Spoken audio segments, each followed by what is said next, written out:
Welcome to the Fantasy Football Show. My name is Smitty. We're breaking down rounds 1 through 5, post J.K. Dobbins going down. How does the running back landscape now look in rounds 1, 2, and 3? What are people thinking coming out of the J.K. Dobbins injury? I'm going to predict that the running back landscape gets turned upside down. I'm going to predict that running backs like Gibson, Harris, a bunch of these guys in the final hour here, this final week of drafting, will go more than one draft slot higher after J.K. Dobbins is raptured from the fantasy football player pool. People are getting more worried about the scarcity of running back. A lot of people that may have gone wide receiver, or running back, wide receiver, running back might be second guessing that approach heading into the coming week because the running back position just became more scarce. I'm going to talk about my favorite players in rounds 1, 2, 3, 4, and 5.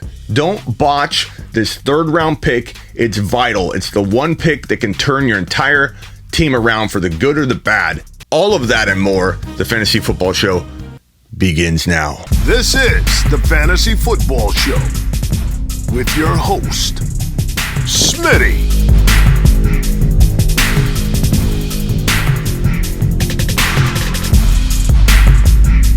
Top 5 running back. You're watching the Fantasy Football Show. Smitty! Take a lap. So J.K. Dobbins goes down, and everybody's natural reaction is, oh, Smitty, everybody's just going to move up one spot. What's the big deal? As I said at the top, the big deal is that people are going to overreact to the scarcity of running back. In some cases, it's warranted, but a lot of people are going to abort going running back, wide receiver, and abort going wide receiver, running back. I don't blame anybody for not wanting to go wide receiver. I just think people need to not knee-jerk react into not going running back, wide receiver, or wide receiver, running back when it is best player available. Because as I've mentioned over and over again, best player available is the only way to draft, and it most likely will open up multiple avenues in a different paths to take. Best player available can lead to running back. I get the most common question I get, or the most common comment I get is, Smitty, you obviously aren't a fan of running back. Not true at all. I'm a fan of best player available. And if it leads to running back, in the case of, let's say you have the 1.1, so we'll put CMC at 1.1. If you've got that 1.1 pick, I love when things fall a certain way. And if Gibson had fallen to the end of round 2 and maybe Clyde Edwards-Helaire fell to the top of 3, I would love that team. But unfortunately, both of these guys are probably being pulled into maybe even this range. Borderline 12-13 turn, Clyde even in the 12, 13, 14, 15 overall range. The running backs that used to fall to the 12-13 turn are no longer going to be there. The scarcity of running back, J.K. going down, is pulling everyone up from Aaron Jones right here, maybe into round 1. Austin Eckler, I see more often than not going in round 1. Not specifically in this order, but Gibson's borderline. Aaron Jones and Eckler now in round 1. Jonathan Taylor going in round 1. What's happening is all of these wide receivers that we love so much anyway are getting pushed down into round 2 a little bit further. DK, Diggs, Ridley, not specifically in that order, Justin Jefferson, AJ Brown. You will more than likely find 2 or 3 of these guys waiting for you at pick 18, when maybe before the JK injury, you may have found 1, maybe 2. You're going to find 2, 3, maybe 4. Even Najee Harris is going like in this turn area. Najee Harris is going around the turn. I'm going to talk about why I like Najee Harris higher than that. Adams is obviously going in round 1. Elliott's obviously going in round 1. My boy Josh Allen is going in round 3. I'm going to break down what my favorite build is from the 12-13 turn picks, from the 7 pick overall. I think I won't go through every draft slot because number 6 and 7 will be very similar. Number 10, 11, 12 will be very similar. And number 1, 2, 3, 4 will be very similar. So I might attack those 3 different angles to kind of cover all those ways of drafting. So let's begin with the 1.1 and just say, if you got the 1.1, you're not likely going to get a running back at 2.12 that I deem worthy enough to pass on the wide receivers that are now guaranteed, at least one or two of them, maybe three, guaranteed to fall to your 2.12 because the running backs are being pulled up. Now, the weird thing is you don't see much of a difference in round 3 and 4 because things kind of shuffle out to become the same come the end of round 3 and round 4. So you might expect this to have like an effect all the way down, but it doesn't. Things kind of level back out to normalcy in late 3, mid 3 into round 4. So it's not like you won't see Mike Davis or Javonte Williams or those kinds of running backs, Gaskin, in rounds 4 and 5. You will. They won't be pulled up. Things get level. The wave of reaction and freaking out and knee-jerk reactions levels back out and goes to normal drafting in the 3rd and 4th and 5th round. From my experience so far, and again, we've got a week left. It's hard to predict what ADP data is going to look like, what people are going to do, but we've done a lot of mock drafts in a very short period of time, and I've looked at a lot of different drafts. I've done a lot of real live drafts. I've done like 8 real drafts in the last like 5 days, and I've done, 25 mock drafts so far since the JK injury. So I'm on it. But let's say we got the 1.1. We're putting Christian McCaffrey right there. We may see a Clyde Edwards-Helaire fall to the 2.12 potentially. And if he fell, I would grab him because you're guaranteed to have also a potential Justin Jefferson at the 3 turn pick that you got there. So you walk out of your draft completely dominating with Christian McCaffrey, Clyde Edwards-Helaire, and Justin Jefferson. Now, Clyde probably will go somewhere in mid 2. So we're going to take him off the board. We'll just make him small so you know that he's gone. And Ridley could fall. Ridley could go here.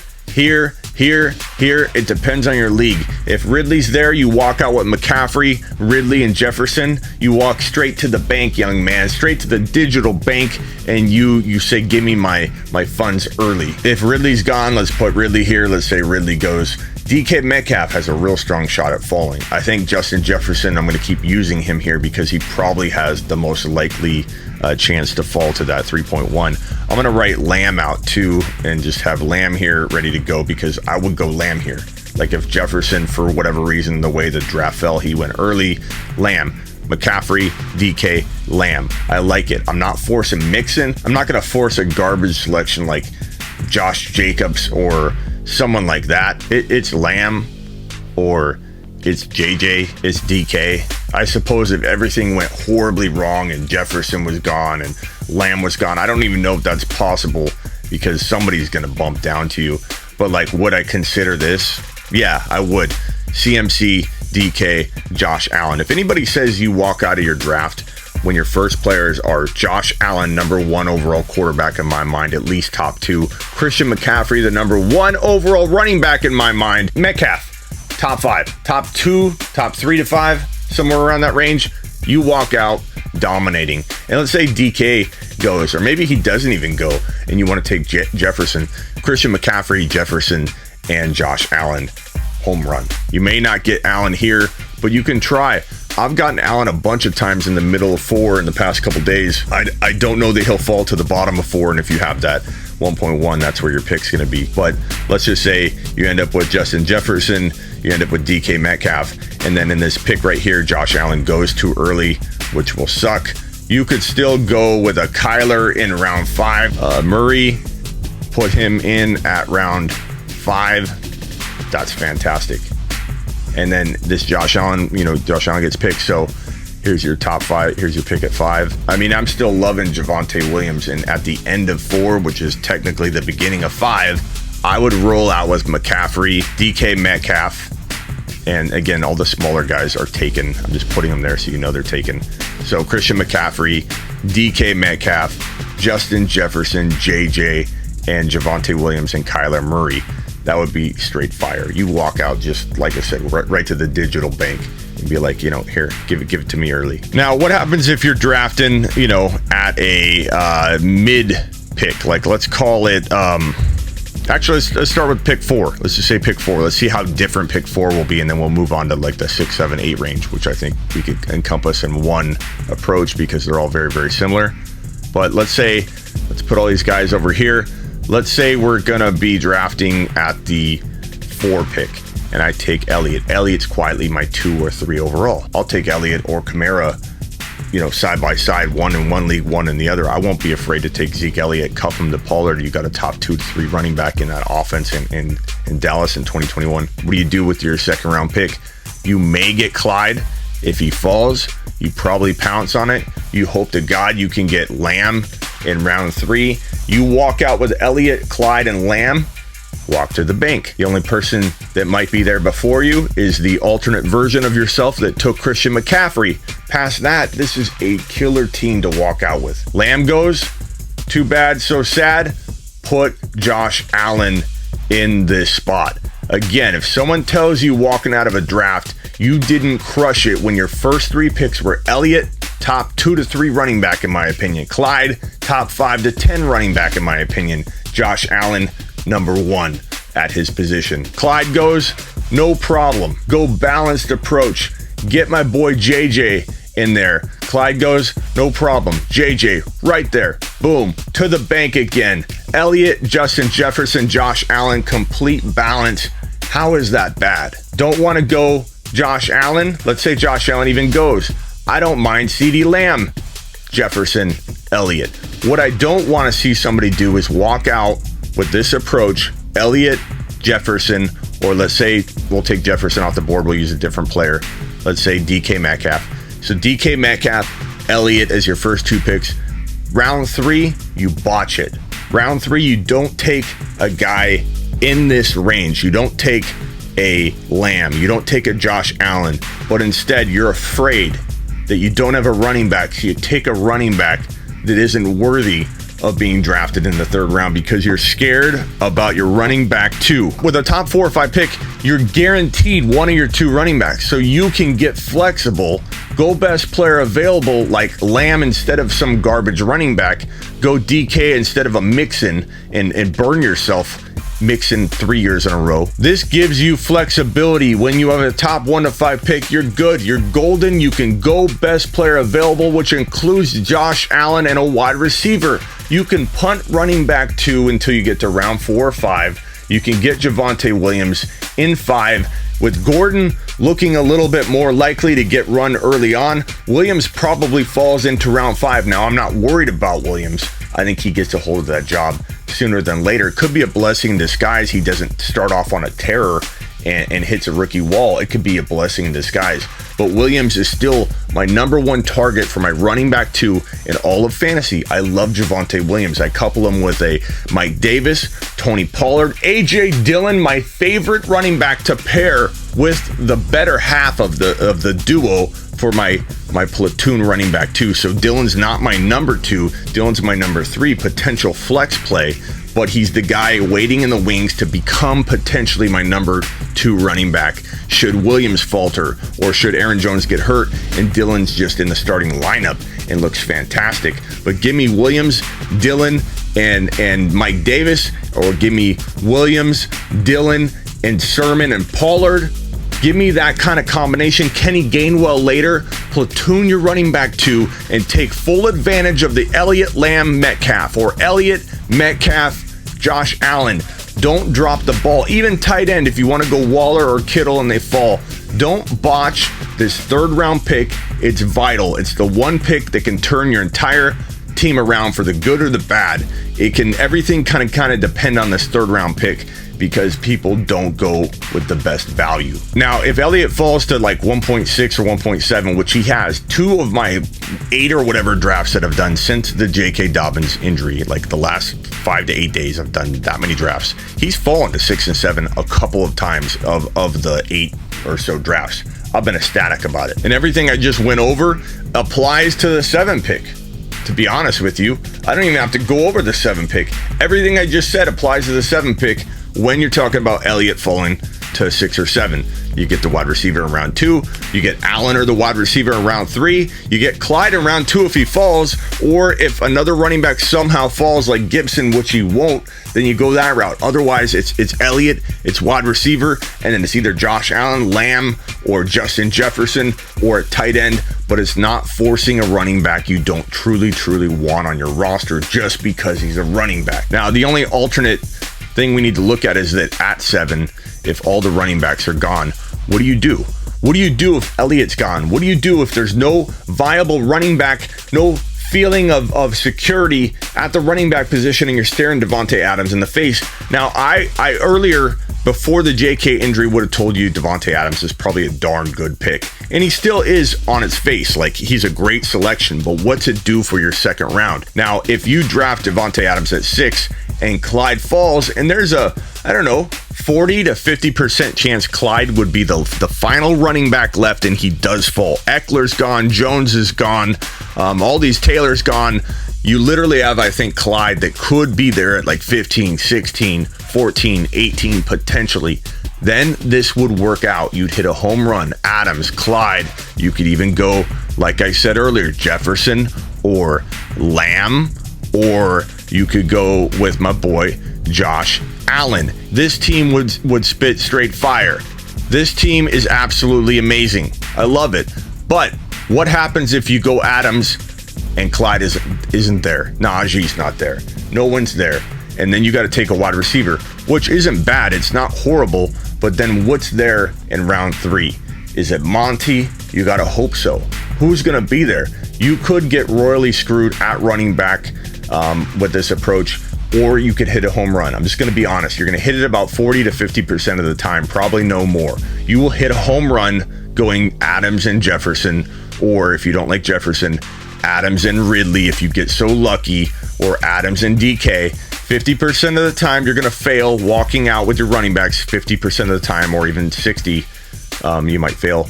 And 40 to 50, you might hit a home run and the right running backs fall to you. And if that's the case, congratulations. But probably one of the safer approaches that I like is an approach you're probably going to use at 11, 12 as well, is to go with my boy Najee Harris as early as 7. I don't care. I don't care if people roll their eyes. This guy is in position to get potentially top 1 to 5 volume at the running back position. He could have a cup of coffee with the top 5 running backs in terms of total touches all season long. And he's embedded in the PPR game. Now, you might say, Smitty, we just went through this with Clyde Edwards-Helaire. Smitty, why are we going to trust a rookie? We can't trust a rookie again. First of all, last year has nothing to do with this year, especially during a pandemic offseason where Clyde and all the rookies didn't learn pass protection. They didn't have a preseason, and you're going to judge them not knowing pass protection, which leads to PPR output and potential opportunities. You're going to judge Najee on Clyde's offseason. No. But Smitty's a rookie, and rookies didn't work out last year. Forget about last year. We've seen Najee. He's embedded in the passing game. He's already showing he's the PPR guy. He's already being used. He's versatile. He's got good hands. He's got quickness. He's intelligent. He knows how to break out into the open field and make plays. Najee Harris is going to get volume. He's going to be a volume king. And the question you have to ask yourself is, if you believe you might miss out on Clyde or the very last running back, let's say you think Barkley or Taylor could fall, whatever running back you're targeting, and it's different for everybody. Use the process, not exactly the players. I always tell you that. But if Clyde's going to be gone, and let's say he's taken, are you going to feel comfortable with where you're at? You've got to ask yourself this question.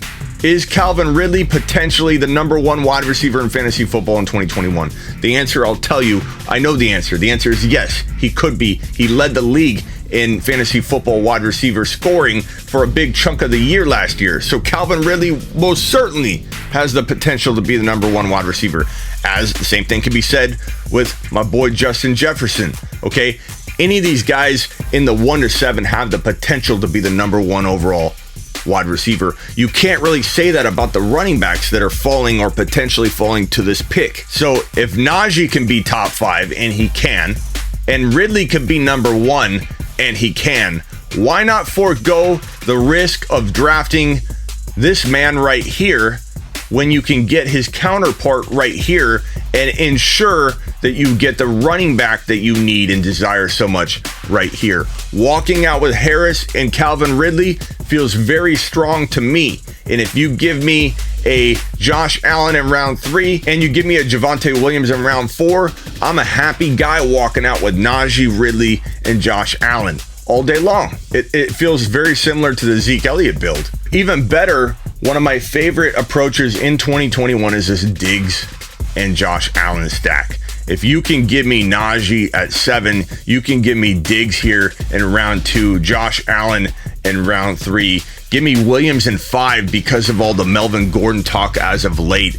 And then throw another player in round 4 like Monty, maybe he falls. Or maybe a Keenan Allen falls. Maybe someone falls. But imagine this team. This team is straight fire. Najee Harris, Diggs, Allen, Williams in 5. It's fantastic. You can take Kyler in the 5 range. You can take Williams here. You can take Kyler potentially here in Williams 5, and then you get someone like Monty or Keenan Allen in round 3. You can do really well for yourself. And as you see, the one reach we made in Najee Harris didn't hurt us. The one reach we made in Najee protected the integrity of our team, and we took one reach and then a bunch of safe picks to ensure that we got on the right course from the very beginning. We didn't want to veer off course without getting the running back when it was best player available. When best player available opened the door, and it does. Najee does qualify as the best player available. When we sacrificed and reached a little bit for the sake of the remaining rounds, it did wonders for us. And I'm going to put Josh Allen back up here because that's the team that I want. This is the team that I want walking out from this 7 spot in 2021. Josh Allen and Diggs stack carries you week in and week out. Najee Harris is the man, and Williams will soon be the man. Yeah, Smitty, you're like rookie, Smitty. You're just rookie fever. You've got rookie fever, Smitty. Doesn't make it wrong. It doesn't make it wrong, broski. I hope this video helped you navigate through the JK injury and what you might want to do in rounds 1, 2, 3, 4, and 5, depending on your draft slot. Pick 1, pick 4, pick 5, pick 11, pick 12, pick 7. I hope this helped you. If it did, hit the thumbs up on your way out the door. Order my text advice. You want one-on-one text advice like this? Order it at heysmitty.com. Join me every Tuesday and Thursday, the Fantasy Football Show live, 5 p.m. to 7 p.m. every single Tuesday and Thursday. And get on over to Smitty1.com, Smitty, the number 1.com, and click on this banner right here, Underdog Fantasy, play best ball. Don't worry about lineups or injuries. You start the best team every week without even doing anything. It does it for you. Your optimal lineup gets set for you. Minimum $10 deposit on a new account gets you $25 bonus cash by Underdog and a free phone call from yours truly, Smitty. I will call you up. We'll talk about whatever, trade ideas, you name it. So get on over to Smitty1.com, click on the Underdog banner, and start playing DFS right now.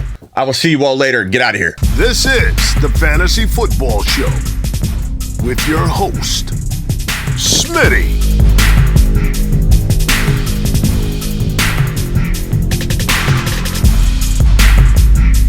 Top 5 running back. You're watching the Fantasy Football Show. Smitty.